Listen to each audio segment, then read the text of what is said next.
Is this on? Okay. No, we're just calling the Finance Committee meeting to order. So we will proceed with the regular meeting after the Finance Committee meeting and the Traffic Committee. So we have, and Stephanie, I think you have this on the, everybody, we are handed the outline of the items we discussed at the last budget meeting. Yeah, you guys have the right names this time. And this, we put this hopefully half hour or less meeting in place so that we can go through and look at what the changes were, if there are any questions, where we ended up total-wise, and whether we're plus or minus, what we want to either do with the extra money, where we want to potentially designate it, or if we're minus, after we get done talking, where we're going to get the additional revenue. Now, we're plus right now, and I don't know if we'll, oh, there's mine. And it's the same guy. That's a $200 fine. You have to give it to Stephanie before you leave. Marty, we're just getting going. Perfect.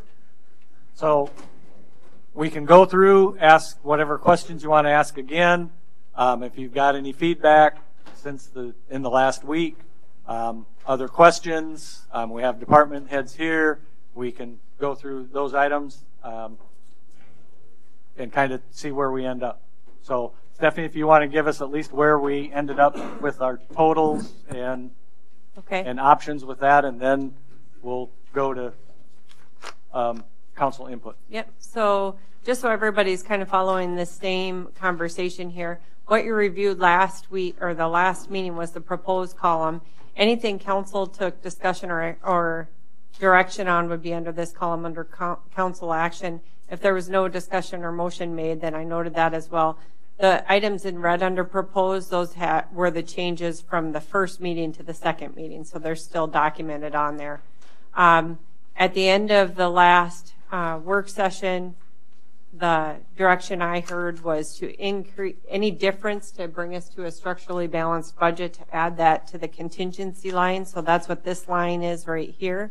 By doing that, then you're back to a structurally balanced budget. So if you're going to make changes to what's listed on this list, or you want to add more expense in, we would then reduce this contingency line or other areas as directed by council. The changes that were, I guess, discussed at the last meeting or noted, the ambulance replacement was discussed at, whoa, that went way too fast, sorry about that, was discussed at the last meeting, and at the time the discussion was to pursue it this year and take that out of the designated reserve so it would not be an operational budget item for 2019. Another item is a playground for day camp, adding that one back in. The next item is a toolcat to be removed. I did send additional information out to council. Park and Rec Director Nathan Powell did a staff report for council on what the uses were and what equipment would be surplus if that equipment is purchased. Another item was the addition of the boat docks out by Lake Mitchell. This item on the Sandy Beach restroom was that we will pursue 2018 contingency for that item. And we had discussion on these items from council on what would be included in professional services for Lake Mitchell, and the economic impact study master plan is currently going to be funded in 2018. Council direction was that you want to approve the contract after the RFPs are reviewed. The other item is the design fees, and the council said to keep the $250,000 in the budget, and it doesn't necessarily have to be for those items, the dam riser design or dredge site, but that you would get into that later in the year. You had discussion on the culvert leading out to the recycling plant. Any update on that? Can it be any cheaper than that? Yes, sir, it can. We actually went out there and measured it. There's There's two 84-inch concrete culvert pipes that go across that. Wow. But the railroad is adjacent to the culvert as well, so we're reaching out to them for assistance on shoring up their section. And just for council and the general public's information, if that is reduced, that will not impact that contingency line because that comes out of a different fund. It's not general fund. So that's not going to make a difference on what you're looking for balance. We discussed the rec center sponsorship fee and the correct amount that was listed. There was a motion on this one which did not pass. You had discussion on the animal rescue, regional workforce development, and then the contingency. So I believe that's all the items. I did send this out to make sure I didn't miss anything, and this was listed on the website. I have had a couple people, not from council, but just the general public, that asked why some of the information wasn't matching our projects versus the projects that we went through at the last meeting. The dollar amounts weren't matching that overview sheet for capital projects, and the reason being we made changes from when that first Word document was prepared. That's the only real overview I have, unless anyone else had any additional questions. I've got, and I want to start. Can you go back up to the ambulance? And for some reason, I voted no on this, and I've got questions back of how could you vote against an ambulance? And if you'll go to the EMS tab.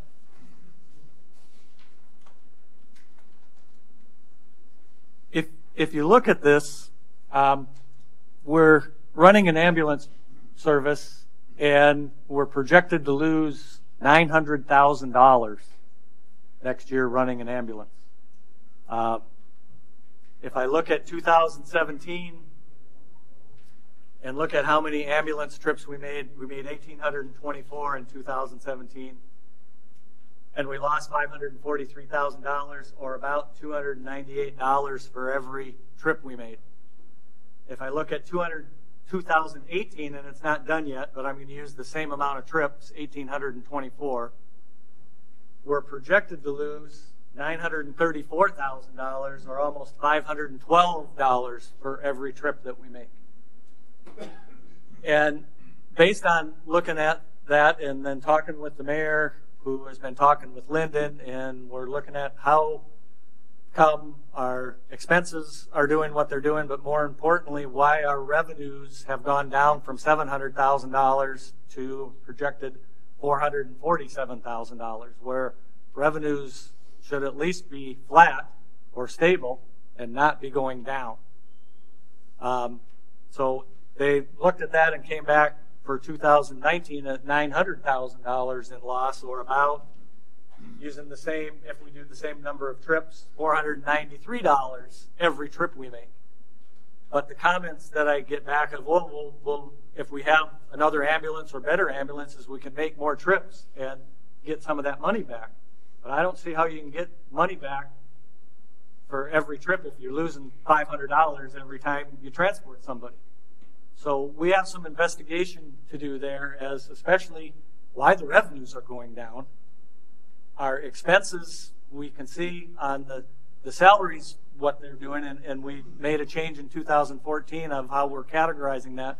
But our operational items are really pretty stable. I mean, it's been $100,000 plus or minus a little bit. It goes up to $130,000 $35,000 this year. But the big question to me is why we're down $300,000, almost $300,000 in revenue, and we're doing the same amount of trips, around 1,800. So that's why I voted against spending money for a new ambulance. Now I'm glad it came out and we decided to take it out of the current money and not put it in operational deficit of 2019. But I wanted to explain that, especially for the people that have emailed me and asked me about that. We're losing money on an ambulance system that we should be coming pretty close to breaking even. And we've lost more money in the last 2 years than we lost in the previous years. So that's why.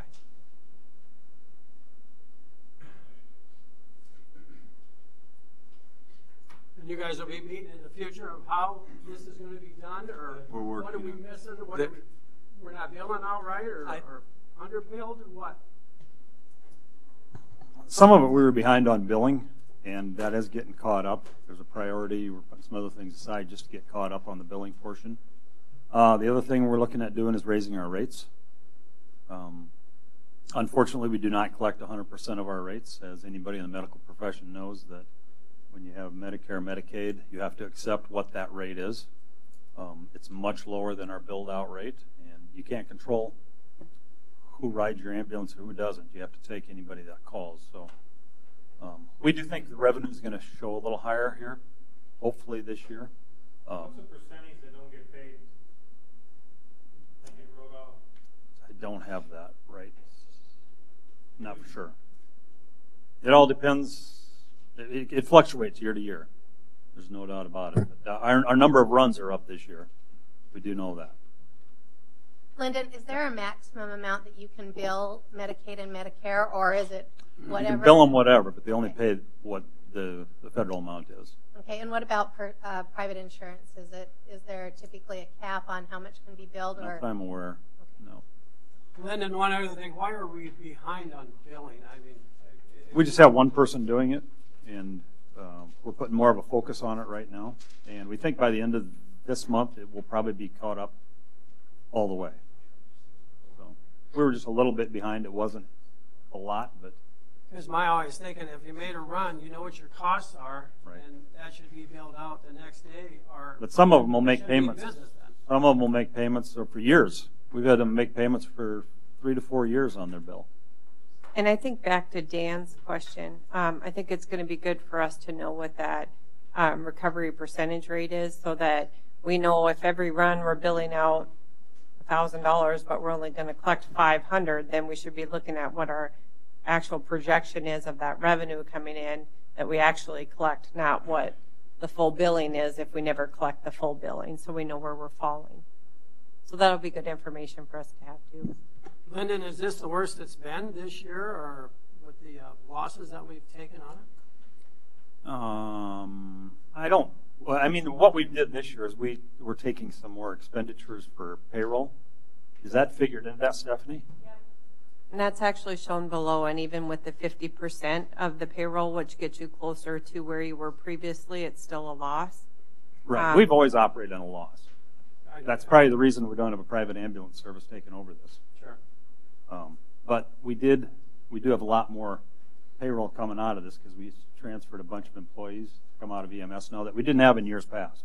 Right. So, but the city also did a wage study, which increased those wages, and I'm not sure if our revenue would have been increased to offset that rate increase for employees' wages as well, because even here it'd be a $376,000 loss this year in budget when you're only considering half the payroll.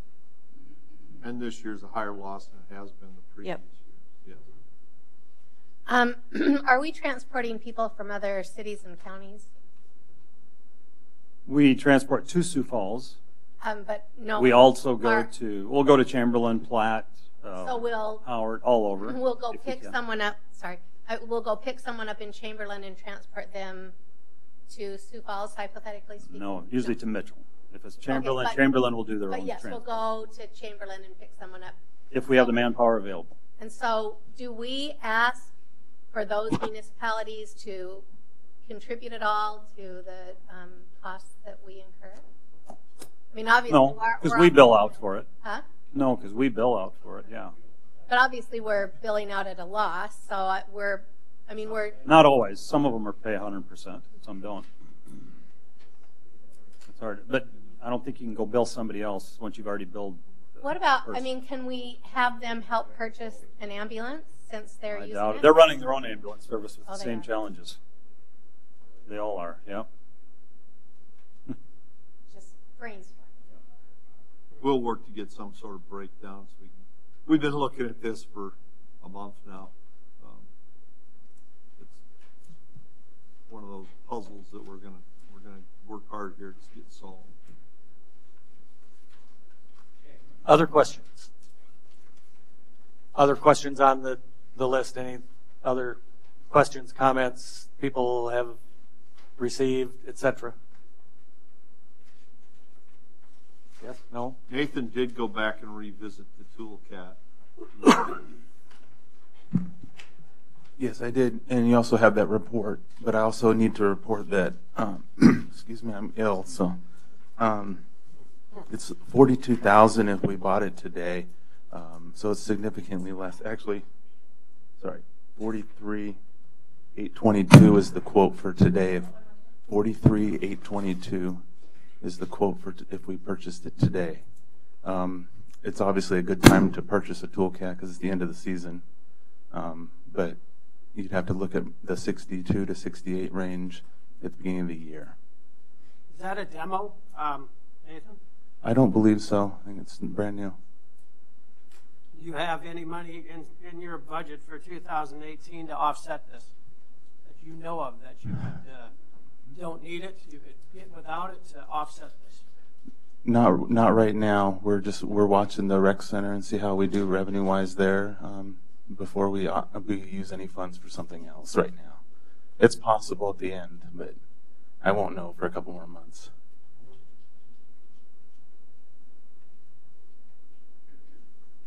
And for my sake and everyone else's, there are some things that you thought you could put out as surplus or sell to offset the cost. Can you tell us about that? Yes, we have two pieces of equipment that it would be replacing, and that would be a mower that we use for snow removal. The cost of that is it's old. It was in the budget but pulled out for $25,000, and also a side-by-side that the transmission has gone out, and we're not using that right now until we determine what we're going to do here. And Nate, that $25,000 is in the 2019 budget, right? So you wouldn't need that? It was pulled out, though. Oh, it was pulled out. That's right. It was a mower that was identified as needing to be replaced. To offset this, is there anything in the 2019 budget you'd take out to offset this? Is there anything you can give up, Nathan? It's just a question. Sandy Beach bathroom. Yeah. Sorry, Marty, I had to throw it in there. That's 2018 money we're looking for that. There you go, Marty. No comment. There was already quite a bit of capital requests taken out of that budget before the proposed budget. You can see those on here now. Well, and we received a report and kind of further explained the need for it, and I think it was very well put together, and I appreciate the fact of once we're starting to look at all of our snow removal, there are several locations obviously that we do, but this is the way I'm looking at it right now, is two questions. Number one, if we've got similar equipment like it that's sitting at another department during the winter months that's not being used, and I believe you worked with the department heads and found that answer was we've got some equipment, but it is not conducive to be putting on bike path, because remember, or if you just want to go out after the meeting and take a look at the bypass or take a look at Dakota Wesleyan when they put pickups and heavy equipment on bike path, what it does to them. You've got a crack going right down the middle, and so if you can't put the right equipment on the bike path, then that's, to me, is an issue, because it's a maintenance issue and it's a replacement issue. Jeff, and I've got a comment on that, and I've lived across the street from Patton Young Park for 32 years and watched pickups do that sidewalk for 32 years. And in that time frame, we've replaced 0 sidewalk at Patton Young Park. But do you agree that there is sidewalk in town that we have pickups on that has deteriorated to a point where it's going to be... I don't know. I believe it's deteriorated. I can't tell you that it's deteriorated because it's been plowed with a pickup. That's what's been told to us. And I personally watched, and I watched the Parks Department from at least 1986 until Dusty was here as routine operation. Every time they cleaned the bathroom or went to visit Patton Young Park, drove the pickups up on the sidewalk and parked them next to the pavilion for 20 plus years. I think the issue. So the issue is, to me, we routinely drive pickups on the sidewalk today, and we've plowed snow on sidewalks with pickups for 30 plus years. to use that as a difference maker of something for this, to me, is not really even valid. The issue of weight is more related to the skid steers, which are extremely heavy. They tend to break sidewalks. And one of the items, or some of the things that were available, were additional skid steers in the information that he found. So, I've got a question too, Nathan. Does it's used for more than just sidewalk, for snow removal, isn't it? Or could you tell us what else it's used for? Yeah, Steve is here. He would. I also want to mention that the trucks are a little bit wider than sidewalks, so early in the season we do break a lot of sprinkler heads and put ruts in, and that's one of the issues as well. When the ground's frozen, we don't really have that problem, but early on in the season and late in the season, it does cause issues at Cadwell and in our parks with sprinkler heads. But yeah, we use it year round. Steve Roth, park supervisor. We use it year round for installing fences. We got a post auger for it. We install playground equipment with it, digging holes. We got forks for it where we can do tree work, grapples, hauling trees out of areas we can't get our bigger equipment in. We pull sprayers with it. We pull the fertilizer spreaders with it. It's got a dump box. We put material in the back, from gravel to wood chips to sand to whatever. We got plant trees with it, with the holes. We drill the holes for the trees, and then it's got the forks lift the big ball burlap potted trees into the holes. Just typically using it around the shop, unloading delivery trucks, stuff like that. I do want to add that we also are getting rid of 2 pieces of equipment that we don't have to replace in the future, and we're also trying to do the same with our trucks, is to downsize our fleet, so we're having to replace all these old vehicles that we've had sitting around for a while. So we're trying to do that with our equipment here. We're replacing 2 pieces for one, and it has the same value, at least today. It does. So with this reduction in rate, was there any attachments that we're not able to obtain with it, or is it all inclusive what we were trying? It includes both attachments, that we needed for snow removal. Yep. We have all the other attachments already, but yes, the attachments are included in that 43. How did you just find this now instead of 2 weeks ago, or did someone just call you and here it is, or what, Nathan? Yeah, the last quote we had was 62. It keeps changing as we go along through the season, but Steve can give you a timeline there. When I first looked at it back in May, they did have some discounts, but I didn't figure that in because never knew what it's going to be after the first year. So I called again today and just received one again today with the discounts, and they're the government discount from Bobcat, and it's a pretty good discount. It should still be there. They hardly ever change it. It's what they kind of give out. one of the things that led to this is we asked Nathan to go back and see if there was a $1 lease like John Deere does with their tractors. Sure. And so he was looking into further reducing costs for us and found the lower price. That's part of what happened today. How long is that price good for? Did they say, or is there a deadline? He didn't give me a deadline on this, no. But I could find out. But we wanted to revisit it since it was removed from the budget at the last meeting. If you want to allocate the lower amount and we can contingent it upon getting that price next year, we can do that as well. What'd you say? I couldn't hear you. I'm sorry. If if you can approve that amount for next year, we can do a contingent upon getting that price. So if he can't get that price, he won't get the equipment. Yeah. And it already has it said in the contingency that if one did break down, the money was already in there, right? Is that right, Stephanie? $160,000, what you said a week ago? At the beginning? Right. The 160 that we said we have set aside for contingency, is that right? 155,857. You said that we would look at it, and this is how the vote, I believe, was, that we would look at it. If it did break down, we'd have the money there to maybe go out and buy one. My request of council at the end of last week was taking that difference that was gained from the reductions that you made and adding it to contingency because so much capital and equipment were cut. Okay. So at our last meeting, when I seconded and voted in favor of removing that, I believe that I said this is contingent, and I want to make sure that there is another toolcat in our fleet in the city that we'll be able to use for this same purpose. And based on the information that I've been given, I don't think that that's the case. So, and especially in light of the reduction in cost, I would move that we put the $43,822 back in the budget for the toolcat contingent upon getting that price in 2019. Sorry, Danny. What was the dollar amount you said? $43,822 is the number that they gave for the price. Yes.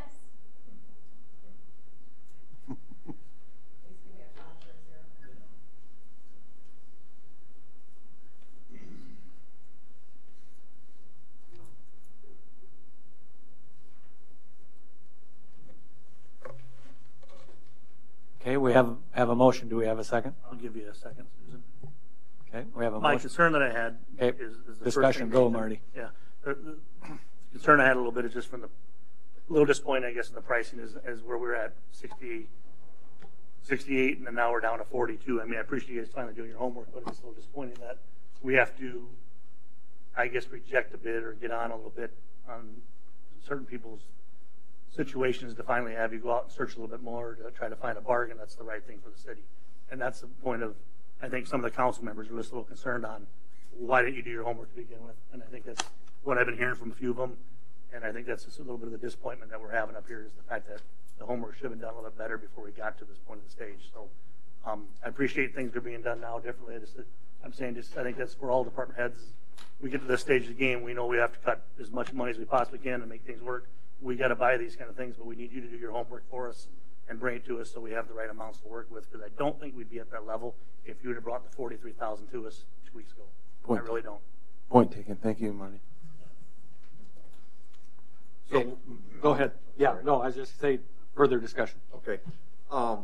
One question I've got, do you guys have any idea if these rebates typically are at this time of the year and the dollar amount? I know it's probably hard to say, but is it really strange that they've dropped 20,000 this year, or can we somewhat, and I know you can't give us 100% assurance, but do you know every year is this kind of the way that the company kind of does the end of the year models, is make for sure that that we get them sold and we price them accordingly? It's challenging because if it's over 50, we have to bid it out, and if it's under 50, we don't. So it's a challenging. It could go either way. If they're bidding it lower than 50, then we're fine. But when they were telling us 62, we figured we had to bid it out, so we wanted to just go high because we didn't know what the bids would come in at. So. Well, my concern, I share that you're going to be bidding this out then at the peak of snow season. So is that going to affect the cost? That was one of my questions to him. He said that they keep these government discounts pretty regularly. They said they might fluctuate a little bit, but he says they haven't changed much over the years. So hopefully it stays. That's what I got from them. And you weren't aware of this 2 weeks ago, Steve? Well, they had discounts back in May, but I didn't figure it. I didn't know how good the discounts were going to last for at that time, so I didn't figure them in. And I echo Marty's concern that we really need to make sure that those kinds of things are approached at the outset. So did you get the price from the same company, 60-something and 40-something? Or is it two different companies? I talked to two different companies. Just the timing, trying to get somebody to talk to with Dakota Fest going on is kind of hard to get somebody. I wonder if somebody will have them out at Dakota Fest and have a good bargain on that tomorrow. What's that? What do you say? Somebody might have a bargain tomorrow on them. Trouble is, this is for the 2019 budget.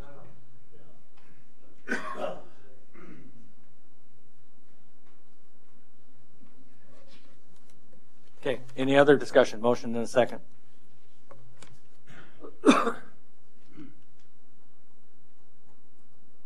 No? Okay. Then we'll call for a vote. All those in favor of adding the 43,822 into the 2019 budget signify by saying aye. Aye. Opposed, same sign? No. Oh. Roll, yeah, can we roll call that? Sabers, Nay. Rice, No. Dosher, McCardle, Yes. Barrington, Aye. Allen, No. Sharks, Aye. Smith. And as usual, I get the deciding vote. Aye.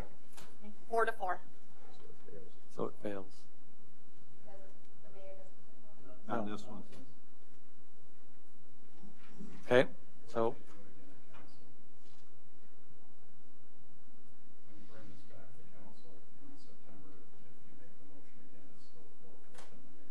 Then the mayor can vote on an item of dollar nature, yes.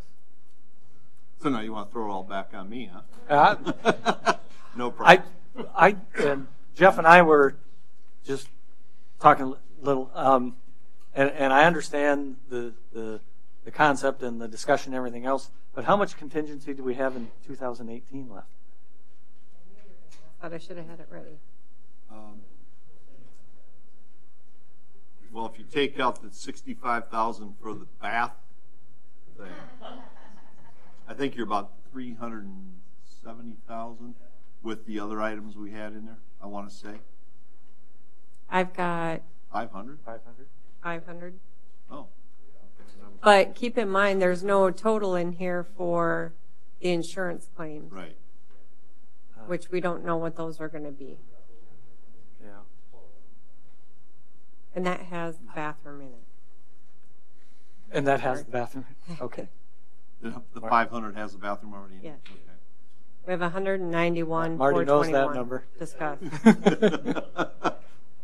He's latched on. I guess that's more in line what, I mean, if we can get the deal and we know there's already, you know, I'm assuming there's money budgeted in 2019 for repairs and other things of equipment that we might have been keeping that we would then get rid of, that then that repair money could come down, those types of things. But to look at buying it out of the 2018 contingency, if it's there. And can we, let's see, we'll have another, be the end of September meeting It doesn't as sound the good, so. as the final, as our vote for budget adoption. Yep. You have your budget hearings in September, the first and second meetings. First and second meeting. So I guess we have a little more time to look at, even at the first budget hearing in September, of whether we could look at doing that out of 2018 contingency. Well, if you're looking at that, you could technically wait till towards the end of the year too. So. I know, but depending on once the budget, I mean, between now and then, there still could be additional information that's gathered, and whether it's included or not included in the budget, we have until then to decide. Yep. Steve, still go back to them and see how long these prices are good for, and Will do. if it is right with the government, you can always come back with what we're talking about here. Are you going to Dakota? Didn't wash yet, snow isn't hit Probably. here yet. Check out there. Okay. Tell them they were a hot topic at city council meetings. So. All right, Okay, thank you. Any other questions on our list of items or any other budget items?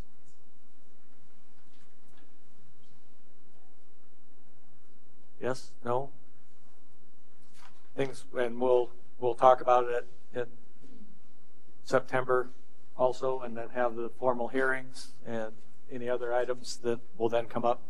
Obviously, we went through the first part at a couple of our planning meetings where we talked about the salaries, and all of those things are all in, those types of things, and we can cover all those again to make sure everybody's aware of what it includes and doesn't include. But that will then be at the September meeting. So if that's right, that's from a, and I guess what I mean by that, it's a hearing, there will be public input taken and questions from the public, and that on the budget process and on what's included and not included. So with that, if there are no other questions, I will call the Finance Committee Can I meeting. have one question? Yep. So then, based on that overview, I would put together a new proposed budget overview that I Correct, will with the include in the updated first numbers. hearing with the new information based on everything listed to date, all the way through that Yep, council the action. East Central drainage updates and everything else. Thank you. And I'm just making sure council-wise, we're still saying at this type, the number was about 155,000, 857.50 pending other updates and changes and see how it comes out. That money we're leaving designated for contingency. At this point, that could always change as we go forward, but we're putting that together, so we'll leave that as that. Okay? Okay, with that, I will call the Finance Committee meeting adjourned, and we will move to Traffic Commission. All right, we'll call the Traffic Commission meeting to order. Reminder that the members are Jeff Smith, Dan Allen, Steve Rice, Kevin McCardle. First item on Palace City Kiwanis Half Marathon requests that the 600 block of North Main be closed on Saturday, October 14th, 2018 from 3 a.m. to 1 p.m. as they'll be starting and finishing a half marathon race in front of the Corn Palace. This is... Just before. Well, this is the first time. First I need a motion to approve the agenda. Oh, move to approve the agenda. Second. Motion and second. All in favor, say aye. Aye. Aye. Opposed, same sign. Okay. Thanks for keeping us. This is the first time we're trying this, a request from this group. If you approve it, the other thing I would ask is that you ask them if there's no painting on the streets with their event. We're starting to see more and more where people are spray painting on the streets, and we have to get away Yeah, from there's that. mile markers if you know where you're looking. Right. They're all over. We've got arrows, we've got different colored paint, everything like that, which is not supposed to be. So if they do it with just chalk, handheld chalk that washes off right away is different. But the rest of this, they'll have their own route. They'll handle all their own stuff. And, move approval of the street closure for the Kiwanis Half Marathon. have a motion and a second. Any further discussion, either from the committee or the public? If not, all in favor say aye. Aye. Opposed, same sign. Motion's carried. Next, Ethan American Legion Post 261 will be hosting a Sweat for Vets 5K on Saturday, September 15th, 2018 at 10 a.m. and requests that the 600 block of North Main be closed. Again, 3 a.m. to 12 p.m. for registration and the start of the end of the race. Is this similar to the one last year? Might not have been at the same yes, time. I think it is. Yep. Okay. Move to approve. Second. Motion and second. Any further discussion? Not. All in favor say aye. Aye. Opposed, same sign. Motion's carried. Next, the Corn Palace is requesting the following streets and parking lot closures for Corn Palace Festival. Starting Thursday here at Lawler Street from 6th to a half a block north, which is on the east side of the Corn Palace for entertainment bus parking. The request this half block be closed from Thursday, August 23rd, beginning at 12 p.m. to Sunday, August 26th at 10 p.m. The Corn Palace will open this street up when possible throughout the week when buses are not present. This is a little different than we've done in years past. But the entertainers want to have an area that is designated specifically for them that is not open to the public, where cars and stuff can't drive up right beside them. It's right back of on Lawler Street. Yep. Back of the Corn Palace closed. Yes. 600 block North Lawler. The bus is always parked. Yes. Yep. But they'll just go right on the actual roadway all the way across. Motion to approve. Second. Motion and a second. Any other discussion? If not, all in favor say aye. Aye. Opposed, same sign. Motion's carried. Entertain a motion to adjourn. So moved. Motion and a second. All in favor say aye. Aye. Opposed, same sign. Will be adjourned at 6:39.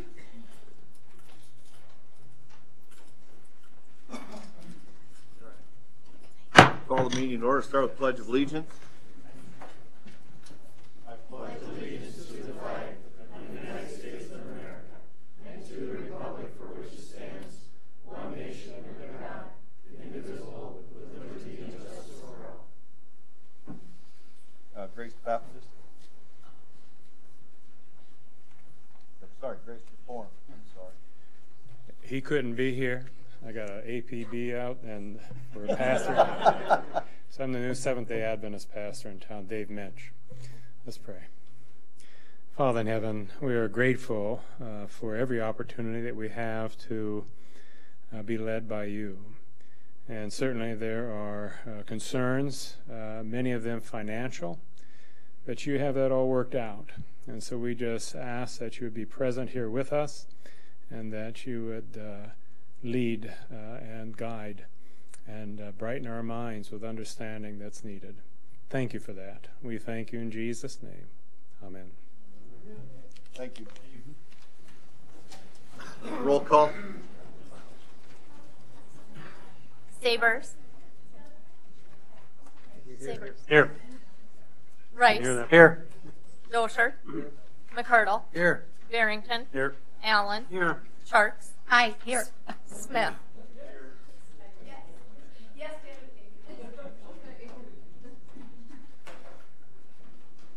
Got everybody? Okay. Sorry, you threw me off with her.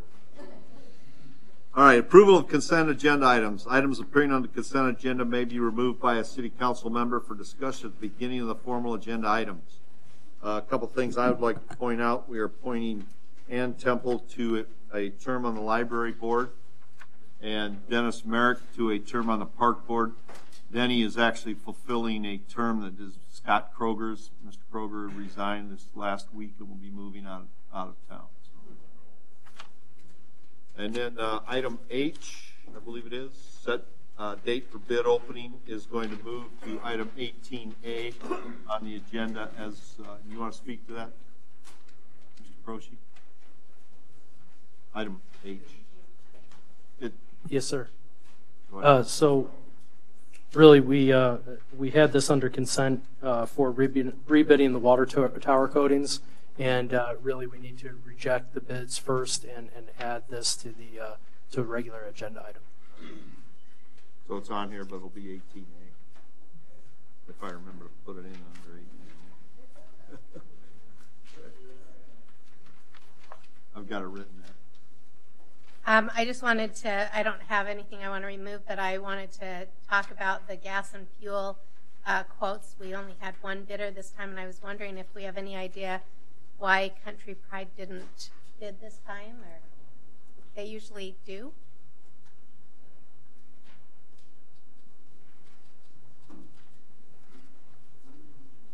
This time, Kevin Roth, street superintendent. At this time, there was only one bidder. It's all of them get a quote, and only one responded back. Only thing I can say is it was probably because it wasn't a full transport load. Usually we run about 7,500 gallons, and this was not like full. It was a partial because we were that low on fuel. And we run into that about once a year because we got 3 tanks that we have to try to average. And sometimes you use more fuel in one than the others. And every once in a while you'll have to get a partial transport. And Kevin, did you feel like this was a good bid for that? Yeah. Yep. Very comparable to what we've been seeing. Yep. And that actually comes off a state bid. So it's very comparable. Just one comment, and Stephanie, when we met last week, we had the sales tax numbers. Any other information in the last week to shed any light on anything? I can pull up that information again if you'd like, but basically when Michelle, I think, reviewed the sales tax numbers, that it looks as though first and second penny is up. Like I showed you last week, when you factor out, I was trying to see if I could find it on here quick. When you factor out the one-time influx from Performance Pet, it actually, here it is. It looks like you're actually down because we do have a one-time up to $250,000. We're not going to know what that is till we actually get the report of all the equipment, but that's what I've been tracking to make sure that we're not forecasting receiving money that we're not going to get. And then entertainment. So the timing's not in our favor there, but for right. end of year it's also projection. not in our favor because we received the majority of our sales tax in the second half of the year. Right. So having a one-time bump at the beginning of the year that we have to back out, we're going to have to see where we are after this third quarter. And then entertainment tax continues to be just slightly down where we were last year. Further? Entertain a motion. I'll enter a motion to approve the consent agenda, moving the water tower to item 18A. Motion by Mr. Rice, second by Mr. Barrington. Further discussion? Anybody in the audience wish to address this? All those in favor of the motion signify by saying aye. Aye. Opposed, nay. Roll call, though. Oh, I'm sorry, you're right. Roll call vote, please. Smith. Aye. Charks. Aye. Allen. Aye. Barrington. McCardle. Aye. Dosher. Rice. Aye. Sabers. Aye. Motion carries. Citizen input. If you need to address the mayor and members of the city council on an item that is not on the agenda, excluding personnel items, please come forward to the podium, state your name and your concern. Presentations are limited to 3 minutes. Items will be considered, but no action will be taken at this time. Is there anybody that wishes to address the council? Mayor, I've just got one quick note here for you. Last time at Citizens Input, we had a number of people come in expressing concerns about Speedy Taxi and their taxi license. Wanted to inform everybody that we're going to be setting a hearing on that issue for September 4th. I don't know if there was anybody to speak on that issue tonight, but we'd ask that you come back for that September 4th hearing, or if you're not able to make that, please file a statement with the police department on that.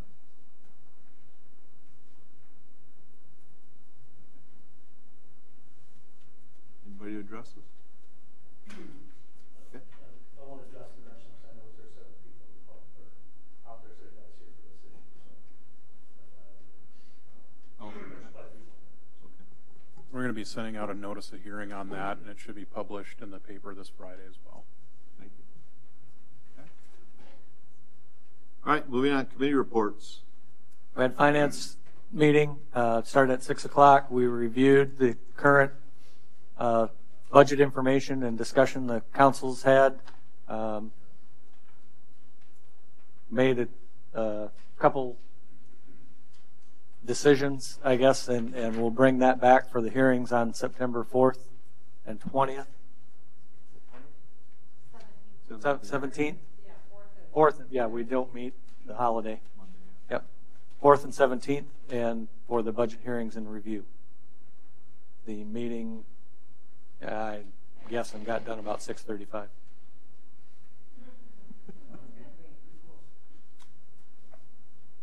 Okay, traffic? Traffic Commission met tonight at about 6:35. 3 items on the agenda. The first was Pella City Kiwanis Half Marathon. Requested to block off 600 block at North Main, and that should be Sunday, October 14th, not Saturday. That was a typo on the agenda. From 3 a.m. to 1 p.m., and this was approved. Next, Ethan American Legion Post 261 is hosting a Sweat for Vets 5K on Saturday, September 15th, 2018 at 10 a.m.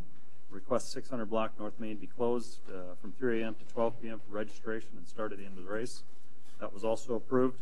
And the Corn Palace requested the following streets and parking lot closures for Corn Palace Festival, which is Waller Street from 6 to a half block north for entertainment bus parking.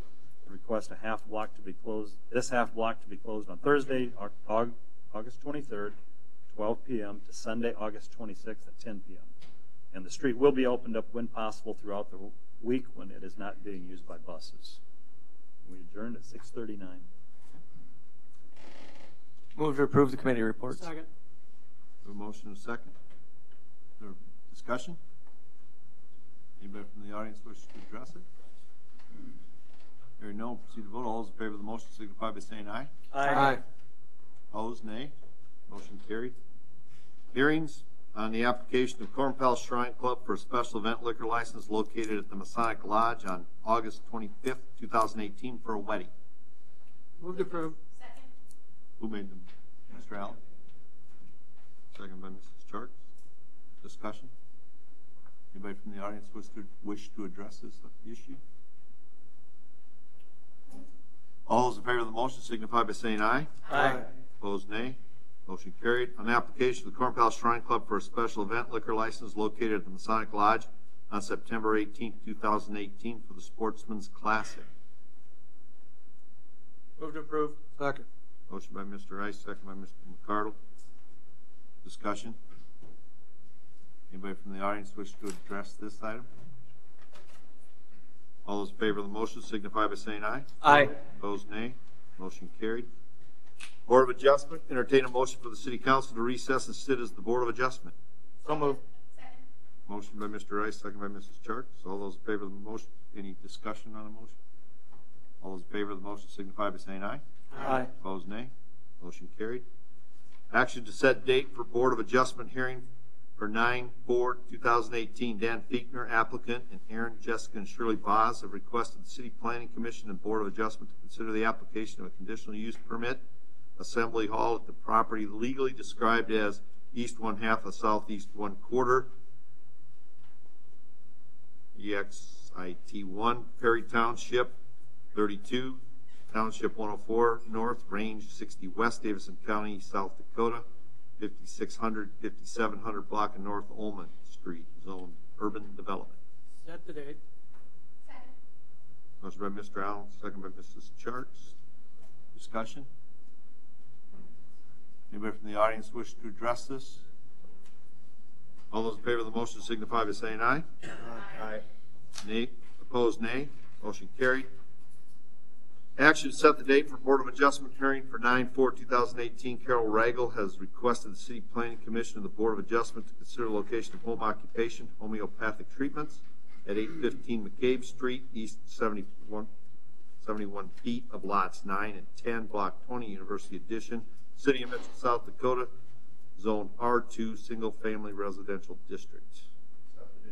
Second. Motion by Mr. Smith, second by Mr. McCardle. Discussion? Anybody from the audience wish to address this? All those in favor of the motion signify by saying aye. Aye. Opposed, nay. Motion carried. Reconvene as City Council. So moved. Motion by Mr. Rice, second by Mrs. Charks. Discussion? All those in favor of the motion signify by saying aye. Aye. Opposed, nay. Motion carried. Hearing on proposed resolution of necessity to construct the alley in the 400 block of North Main Street, 4th and 5th on west side of Main Street. Mr. Johnson, are you speaking to this? Yes, I am. Okay. At this point, we'll hold the public hearing for the alley proposed to be rebuilt between 4th and 5th on the west side of Main Street. This is tied on to another city project which we are planning on rebuilding the parking lot at 5th and Raleigh. Our plan is to remove all the asphalt in the parking lot, rebuild the base, and the alley which abuts it is an asphalt alley that we get numerous requests to go in there and patch. So it's constantly being patched, and we just need to get in there and rebuild it. That alley does have some drainage inlets and stuff like that that'll help us to provide better drainage than what it is now. This alley will be a concrete alley. It'll be inverted in the middle, so we could try to take all that water that's usually on the edges, and then we will bring it to the middle and then drain it either out to the street or to those inlets. The alley will be 6-inch thick concrete with rebar 2 foot on center, and we will rebuild the base. The city maintenance crews will come in, do the removal, and get the gravel set up for the contractor to come in and pour the alley. The project will be built here in probably a month or so if this gets approved. It'll be completed hopefully before winter, and we will bill the property owners out next year sometime when we do the collection hearing, and the property owners will have the chance to pay their total amount at the time of the collection hearing. They will have 30 days to pay it interest free. After that, it'll go on their taxes for up to 10 years at 8% interest. With that, is there anyone in the audience that wants to ask questions or talk about this public hearing request? All right, council, any questions? Harry, is this late doing an alley? This late this season? We usually, no. Our plan was to start on this alley around the middle part of September, towards the end of September. We wanted to wait till after Corn Palace Week and get some of those events to run through. We will start rebuilding the parking lot, and the parking lot time will probably take a week and a half for us to get in there, rebuild everything. At the same time, we'll want to get in there and do the alley at the same time. We've already talked to our contractor, gave them a heads up that this could be coming, so they know it's a good possibility. So you think it's a couple weeks? What's the I would say a couple total weeks. time frame of the project? Yeah. Probably a couple weeks, 3 to 4 weeks. 3 weeks probably would be a good guess. Terry, the 100,000 that you're quoted is for the parking lot and the alley, correct? Correct. The alley will be all assessed, other than what is buttoned up against city property. Our total expense just for the alley portion is $55,988. Of that, the city portion is $14,252. So of the total of 100, we'll reclaim how much? Well, the parking lot is part of that 100. So part of the $55,988, we will collect $35,000 approximately from the property owners. Have they been notified, or this? They've been notified that this is the public hearing for them to, and I haven't had any people question. Usually, when we get these that are abutting Main Street, or when we get other alley requests to have them rebuild their alley, they're to the point where they want this thing fixed. They don't want to deal with the potholes anymore, and they want this improvement to be made.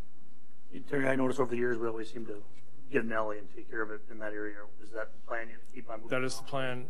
Hopefully next year we want. Yeah. You lose your car in it. So. Yeah, that's the next one we're planning on doing next year, and we're also planning on rebuilding the parking lot at 2nd and Raleigh, which is a huge parking lot, but that's our plan for next year. There's no utilities underneath the alley here? There is our sewer line, which we have lined in the last couple years. So the sewer is in that area. Alleys are very difficult to work in because you are limited on space. This one isn't so bad. You'll have the building up against Main Street where we're going to be right up against, but there's a little bit of space on the west side of the alley, so it'll give us a little bit more breathing room. So we lined the sewer line, and how long before we have to go dig the alley out? Well, I would say with a liner on the sewer, we're probably good for at least 20 years plus. And if we have an issue, we'll do a spot repair, or maybe go in there and reline. I mean, chances are of having an issue with the lining is slim to none. I don't know of any issues that we've had on any project where we've had a lining issue. I know that there are a lot of people who live downtown that park in the parking lot, and I'm imagining 2 weeks potentially without a place to park. Do we make allowances for them, Lyndon, and give them opportunities to park illegally? Just kidding. Being a little bit facetious. No, not unless you as a council want to do that.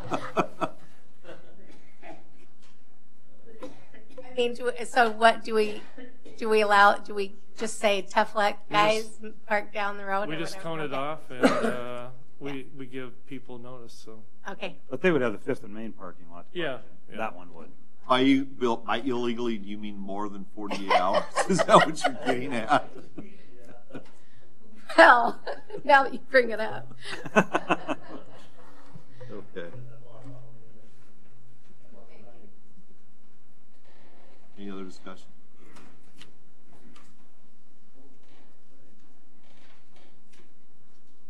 Okay. Are we combining the hearing with the resolution, or we did the hearing and then the resolution? So being the hearing is done, then we could go into the resolution. And we don't have to vote on the hearing, correct? No, correct. Okay. So I will Move approval of resolution 2018-44 alley construction. That's the next item too. So Oh, right. you're So- okay. I just won't read it. You're good. Okay, moving on to the resolution item 16. There I'll you make go. that, I'll make Thank that you. motion. Motion by Mr. Rice, second by Mr. Barrington. And in that is where, and Terry talked about the assessment, and that stuff is in part of, it's in that resolution item. Okay. Further discussion? Anybody from the audience wish to address this? All those in favor of the motion signify by saying aye. Aye. Opposed, nay. Motion carried.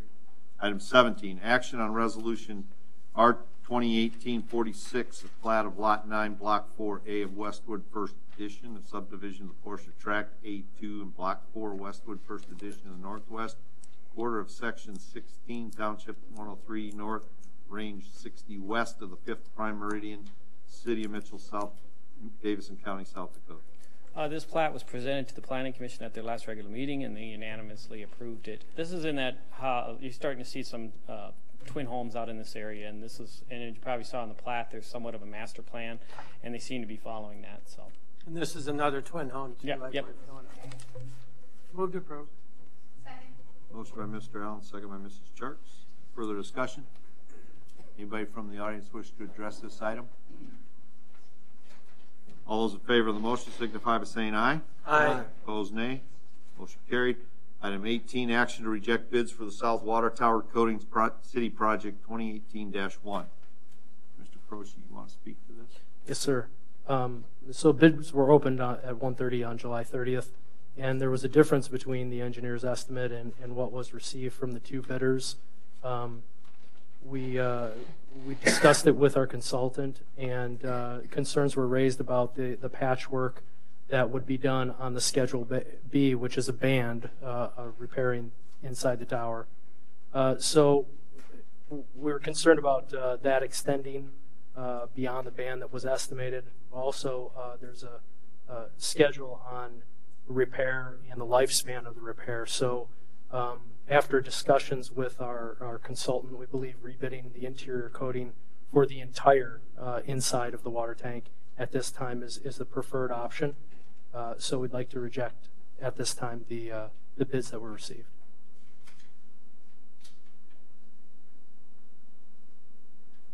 Motion to reject. Second. Motion by Mr. Smith, second by Mrs. Charts. Further discussion? You're not heard. Anybody from the audience wish to address this item? All those in favor of the motion signify by saying aye. Aye. Opposed, nay. Motion carried. Item 18A, set date for bid opening, 1:30 p.m., September 20th, 2018, at City Hall for rebid of Water Tower Coatings City Project 2018-1R. Mr. Croce? Right. So continuing on with this discussion, after discussions with contractors and our consultant, we believe that that bidding out the entire recoating on the interior of the tower is our best option right now. We believe it'll save the lifespan of the paint and doing that work, giving us maybe 15 years on a total recoating versus 3 to 5 years on the band that we were repairing or estimating.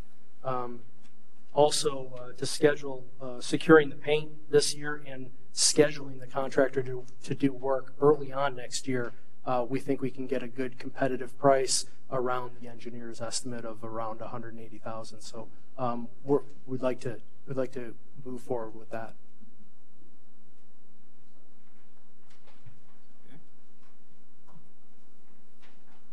Move to approve. Motion by Mr. Allen. Second. Second by Mr. McCardle. Further discussion? Anybody from the audience wish to address this item? All those in favor of the motion signify by saying aye. Aye. Opposed, nay. Motion carried. Item 19, action to award bid for Jitters Building Demolition City Project number 2018-8. Mr. Johnson. We had bid opening for the demo of the Jitters building. We had two bidders, Vanderpool Dragline and Schoenfelder Construction. Vanderpool Dragline was at $56,500. Couple things about the project. The earliest that they could start would be after the Dakota Wesleyan Parade, which is October 13th. So the earliest they could start would be supposedly October 15th. The completion date of the project will be December 31st. During the demo of the project, there will be a barrier set up basically around the building, so it'll go out into Main Street up to probably the back 40. There will be barriers set up in the street for a couple days while we were taking down the upper levels of the building. And there's chain link fence mounted to the top of that just for safety, in case there's any debris or things like that that are falling as we're taking the building down. Once we get the upper sections pulled off and some of the building pulled away from Main Street, we will pull those barriers back and reopen up Main Street. But then we'll also have the 5th and Main parking lot blocked off, which they will be loading all the debris into trucks and hauling all the debris out of there. We're expecting. Just quick question based on discussion 5 minutes ago. Will the other parking lot and alley be done before you close 5th and Main on October 14th or 15th?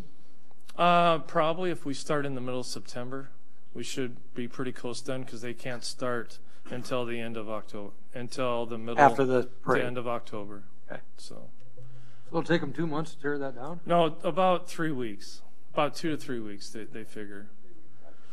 And they also have the parking lot at 2nd and Raleigh, which is a big parking lot they could use. Let's see. We will tear down the building all the way down to the basement level, and we will fill it up with engineered fill. The top surface of the ground will be basically topsoil and grass. We will leave it that grass for the top surface once we're done with the demo. In the staff report, I included in the report that the city would have the city contractor replace the sidewalk. That's not the case. That's all part of the project, so that'll be included with project costs. The asbestos, as part of the demo cost, yeah. The asbestos has been removed. It was removed this last week, so we are good to go on the demo. Terry, my only question is that you've got the pheasant hunting coming up the 3rd week of October, and you've got a pheasant country banquet up here of 750 out-of-staters. Will the road, the Main Street be open that Friday? If it's when? It's the 3rd weekend. Third Friday. It'll be the same week that they're doing. It'll be the 3rd Friday of the month. Well, we could talk to them early. I just think it gives you a black eye if you've got that closed, and you've got all the business people come in for the pheasant hunting and for the banquet. I mean, they'll schedule this project in with their other projects that they got going on. We'll tell them that they need to either be done. They just will. Terry, when was the DW parade? The 13th, so they just will wait till the till after the pheasant banquet. I just hate only to a see week. it opening Yeah, with a black eye. and you said that was October. Well, it's the 3rd third week. weekend. It's the That'd be the 19th. Friday. Okay. This is the 19th. It's the 3rd Friday. I'm glad we're having this problem. Okay. All right. Well, we'll make note of that and talk to them. Yeah. Okay. Yeah.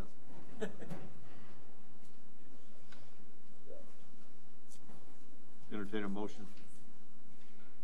I will move to accept the bid for the Jitters building demolition from Vanderpool Dragline. Second. Second by Mr. Barrington. Any discussion? Anybody from the audience wish to address this item? All those in favor of the motion signify by saying aye. Aye. Opposed, nay. Motion carried. Discussion on new comprehensive plan to be completed in 2018. Mr. Putnam? Yeah, thank you, Mr. Mayor, council members. If you would noticed in the last Planning Commission minutes, you would see that the Planning Commission did have a little bit of a discussion about this project that we really appreciate you proposing an appropriation for this coming fiscal year in 2019. A little bit about what, a little bit more specifics towards this project. As you probably noticed in the staff report, this is going to be somewhat unique to a lot of places, is whereas this comp plan, or comprehensive plan, will be inclusive of both the county, Ethan, and Mount Vernon, and each one of those, and the city of Mitchell, and each one of them are contributing to the cost of this. That's going to be prepared by District 3, who we are, all four of us are members of and pay for our dues to. So that's what's really exciting. Each one of those so far have it included in their 2019 budgets, and so obviously they're in the same calendar that you are, is waiting for finalization of that as well. So a little bit what we're thinking of this is there's still some details that we need to work out about this. We probably will do that once the appropriation is final. One is obviously we're going to be setting up some type of public input process, and that was yet to be remain exactly how will that be done. But my guess is it probably would include some like stakeholder interviews, possibly some surveys, obviously public hearings, both maybe in here and as well as out in the county, and perhaps in Ethan and Mount Vernon as well. And a couple things why this is additionally why this is important is I think it's also going to be very beneficial is that we would have our municipal players in conversation with our rural players, people as well. And so I think that that's going to be very valuable as you kind of get feedback from both parties. So that's one of the things that I think is also going to be beneficial, as well as this is going to save significant time and resources. I mean, we're going to be doing the same data collection and same studies as well for both the city and the county, and a lot of that you could just easily segregate out for whichever respective governmental entity that's there. We're also going to plan on formatting the plan so that it's easily so maybe perhaps a chapter or a section is going to be totally applicable towards Ethan or Mount Vernon or the city or the county. And so that would make it very easy to, so if something happens in one of those jurisdictions, it would be easy to amend or change or something of that nature. So a couple other things I would just want to mention is that we'll probably, the schedule is obviously if the appropriation goes through and if all four entities, we'll probably start the project this winter with the idea of data collection and perhaps starting firm up the calendar, so to speak, with the idea that this one would be adopted in mid next year of some sort. And a lot of times over the winter months, it's a lot easier to do kind of things like this because we're not quite as busy with the construction and so forth. So I do have, there are representatives of the county here, as well as Eric Ambrosian with District 3, who's going to be probably be charged with preparing this document.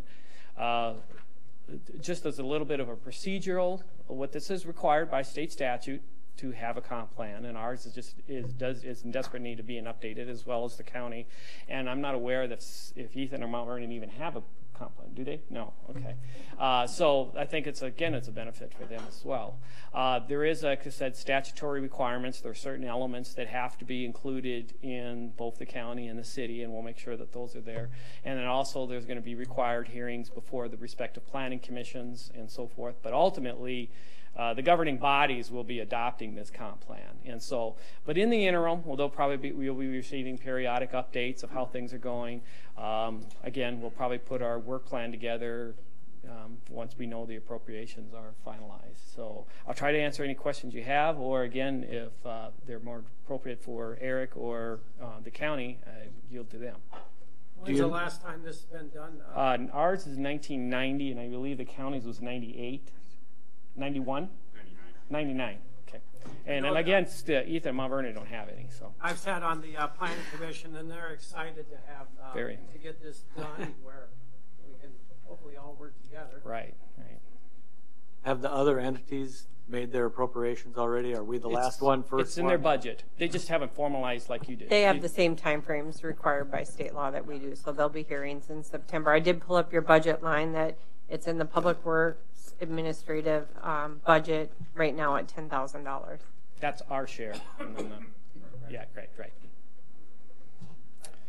I asked, I just want to make sure everybody's planning on being in the game, that is thinking about being in the game. Right. Yeah, go ahead. I am Jay Larson. I'm the happen to be the chairman of the Planning Commission and have been for a year or two. I went through this rodeo one time before, and at that time we wished we would have been able to do what we're talking about doing. So I'm really excited about it. I think it's going to be a good thing for all of us, including our sister cities in the county. And I think the county is looking forward to working with us on it. So I'll put my 2 cents worth in. Jay, what will be different about this one from last time? Actually, the idea of working with the county, because we have extraterritorial jurisdiction that runs out into the county, and we would like to see our statutes and the county statutes dovetail together. Currently, they don't very well, and hopefully, and this, when we did this back a few years ago, the county wasn't really willing or interested, I should say, in cooperating with us at that time. They were a couple years later when they did their comp plan, and I think when they did that, they looked over and said, you know what, we should have talked to these guys. So, but that's my 2 cents worth. I think anytime you can have multiple governmental entities working in the same direction, that's good for our community and good for our county's growth. Hi, I'm Eric Ambrosen with District 3 Planning, and yes, I'll echo what Neil has said, and it is kind of a unique situation. I went back and looked at some of our old comprehensive plans that Brian McGinnis and on our staff and other planners have done for counties over the last 20, 25, 30 years, and while we've done a lot of county comprehensive plans, I could not find one that you would really necessarily call a joint, county city plan, comprehensive plan. So it's a very unique situation to have, both entities plus the small towns work along together to get this done. And just reviewing the comprehensive plan for Mitchell from 1990, I think it'll be a lot of fun to work on it, as a planner.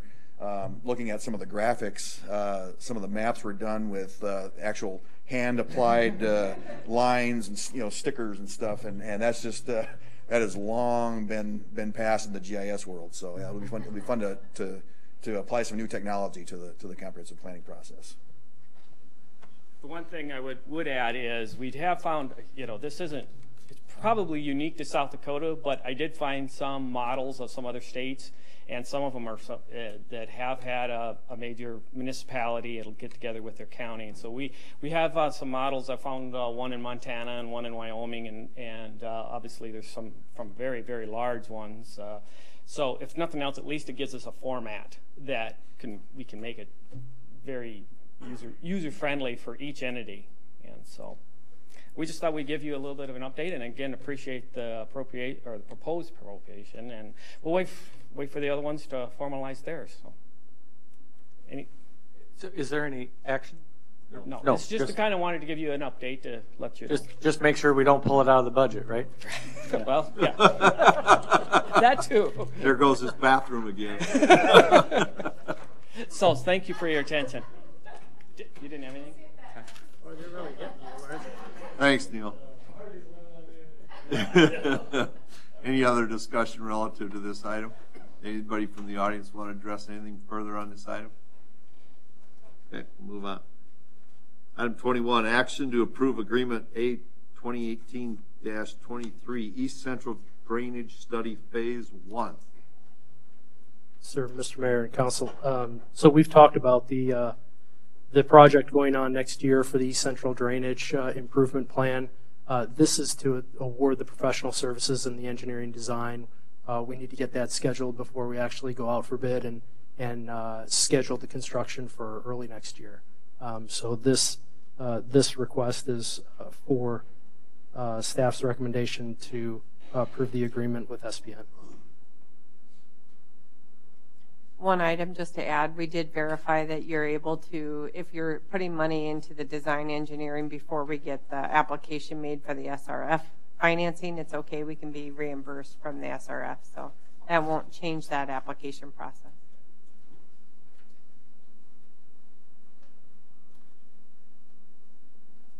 Move to approve the SRF financing. So we Have a motion by Mrs. Charks. agreement. Dash 30, 23 or 39? 23. We're on 23. City project. Second. Oh, I guess that was what it was. Sorry. Second by Mr. Allen.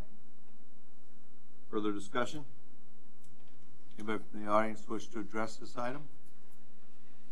All those in favor of the motion signify by saying aye. Aye. Opposed, nay. Motion carried. Item 22, action to approve Agreement A 2018-24 Future Water Needs Study City Project number 2018-38. Mr. Mayor and Council, this study is really needed from the Public Works side. We have an expired contract with BY right now for a certain amount of supply, but this study goes into some options that the city can look into as far as a supplement on a water supply. Right now, the facility plan document lists Lake Mitchell as the secondary water source. We really need to look into other rural water suppliers, possible well, or what it would cost for a treatment plant and actually treating the water. So this study is an extension of really our water supply and distribution system, but looking into the options that are out there. Kyle, I've got a couple questions, and I went back and read some pages from the Project 144433 that SPN did just 2 years ago. And to me, there seems to be some overlap of looking at the current facility and other things. 2 years ago, it was deemed the facility is not adequate. There is no replacement parts. It could not meet the state water quality standards for more than 30 days of treating water, etc. My question or concern is I don't want to review and overlap that and have somebody study that again, because in the last 2 years, none of that has changed. Yes, sir. And I think what we're going to do is work with the consultant on how deep we want to go into an investigation. We don't want to redo what was already done by SPN's report. We want to look at some economics on and really 10,000-foot view on economics of those two items, which are either a well system and the costs of installing something like that, or the costs of really bringing up our water plant and using Lake Mitchell. Well, part of the costs and study of bringing our water plant online is in the SPN report. Yes, and I didn't want to go into depth again on that, but wanted to do a comparison of what those costs would be current, as well as what's against what's out there for other options, rural water and well systems. Okay. I think we paid good money and got good information 2 years ago. I just want to make sure we're not paying extra money and duplicating. I can understand to take the information that we learned from 2016 and the information that has subsequently been learned from the BY contract and our water use trends, and do a study from that standpoint to take that to, okay, what are exact options that would be available and at what cost, but to study our current water plant and the current BY feed again is, to me, a waste of money and time. Yes, sir, and we will not go into in-depth studies on that. It'll be an overview, like I said, on the water treatment plant and the option of utilizing Lake Mitchell, and really focusing that on a comparison with the other sources. Okay, yes, and I mean, I read the outline, and they talk about not to exceed and that type of stuff, but one of the parts I thought said, being on site and touring the plant and that type of stuff, please negotiate with them to only do what you think is required. Yes, sir.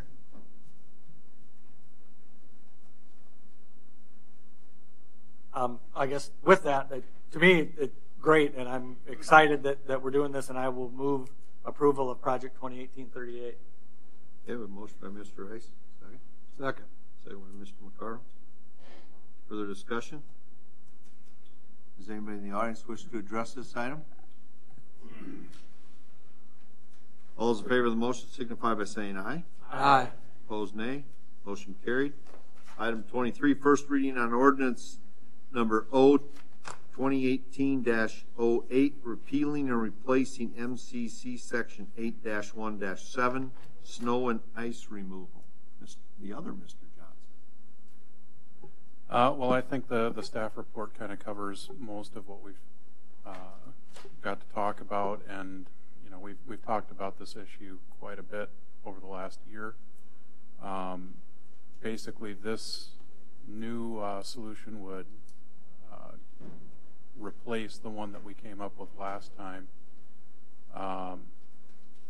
There's not a whole lot of changes. I can kind of walk you through those a little bit. I'm just going to work my way backwards because that's where things carry over from what they used to be. So if you look under what will now be subsection 4, the cost for removal, almost all of that comes out of our existing ordinance. Same thing with what will be now section 3. There may be some minor wordage changes, but those ones are basically just carryovers from what we've got in place already. So under section 1, what I did is went back and reworked what we're considering adjacent sidewalk, and really now that's going to mean anything between the property line and the nearest roadway that's in the right-of-way, and it's also going to be anything that might be on private property but's in a sidewalk easement. So it's going to be those things that are that you would look at and think that it's a public sidewalk. And then the next thing that this would do under section 2 is allow the council to designate those special removal areas for areas that would normally fall under section 1, but for whatever reason we're saying that they are special. And this allows us to do it by resolution, so you wouldn't have to keep amending the ordinance, correct? Correct. So you designate those special areas by resolution. So should our bike paths grow in the future, all we'd have to do is modify a resolution or put forth a resolution. I do know I have had people approach me about the 48 hours to remove snow. They feel that they, in their opinion, felt that was too long.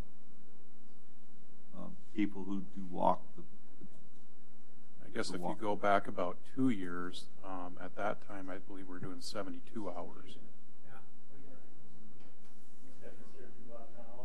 I'm bringing forth concerns. Yep. I guess I have a question, kind of procedural wise. We can do a resolution to say add a future bike path, etc. Does this outline, and I know the maps were included, but does this contain which departments remove, or is that just all up to the mayor and the departments? That would be done internally. Yeah. Okay, that's the way I would like to have it. I don't want to have it, this department designated this, and I'm only going to do this and that type of stuff. Part of that mentality got us to where we are today, and I would just like I'm working on solving those. I would just like to leave it, the city will be responsible for these designated areas for removal, and who in the city removes it, I really don't care. Really, those maps were just provided to give a little bit of information. Yep. So will we have actual defined areas for removal that is part of I think an the idea addendum is or to something? include a map. It would just be when you, Yeah, if you make it through this ordinance approval, then you would have a resolution come to council that would just have a map showing where those are. Okay. Right, yep, so just Great. procedurally, we need to do the okay. ordinance first, and then we'll have to come back and do a resolution. Yeah. setting- We're trying to keep Yep. it simple. And available Should be. Right. to evolve and, Yes. and change. Yeah, exactly, without Okay. having to redo the ordinance every time we pop in a new bike trail somewhere. Yeah. It made sense to me. I thought it was a good ordinance, well written. Okay, I understand. So this is the first outline of the ordinance reading, and then we'll backfill. Right, all the rest we of the initially stuff. looked at doing it into September, but time-wise, that could actually put us Could into have the snow. snow. All right? We're trying to beat that. Okay? Do you have I'm any going to more, go ahead and Justin? place it on first reading. I'll second. Okay, we have a motion by Mr. Allen, second by Mr. Smith. Further discussion? I guess my only comment, like you said, Councilman Rice, the only reason for the maps that were in there now was just so you could see where we're currently at, to make sure that you see that the discussions you've had are included. And I just wanted to say, that this has been a long time coming, and I really appreciate the work that you did on it, Justin. I feel like this is the perfect solution to this challenge that has been plaguing us for 6 months. So thanks for your work. Does anybody in the audience wish to address this item? Ma'am, step up. Give us your name, please.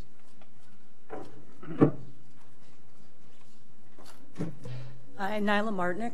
Wondering if your snow removal changes address places like I live on the corner of 12th and Raleigh, and we have no boulevard. I go out and clear 150 foot of sidewalk, and then the snowplow comes by, and sometimes knee deep. And then if I don't clear it right away, and by the time I get home it's concrete, then the code enforcement is putting a tag on my door. And there's quite a bit of Rowley and a lot of Sanborn that's the same way, that there's no buffer for them to put the snow. I didn't know if they would think about doing like they do in some other cities where there's no boulevard, they plow and then remove. I know it's not ideal, but for us, especially, we moved into our house 25 years ago and we've just dealt with it, but as we get older, it's harder and harder for us to deal with it. And a lot of neighbors are the same way. So it'd be nice to deal with that some way. I see that on Sanborn Street too, driving after a blizzard. I don't know how those people are getting out and moving those mountains of snow off their sidewalks. And a lot of times they have a fence or something. They don't have any place to put it. And we've wanted to put a fence in, and we haven't for that reason, because when the plow comes by and we've got to move it, we'd have to go way high over a fence.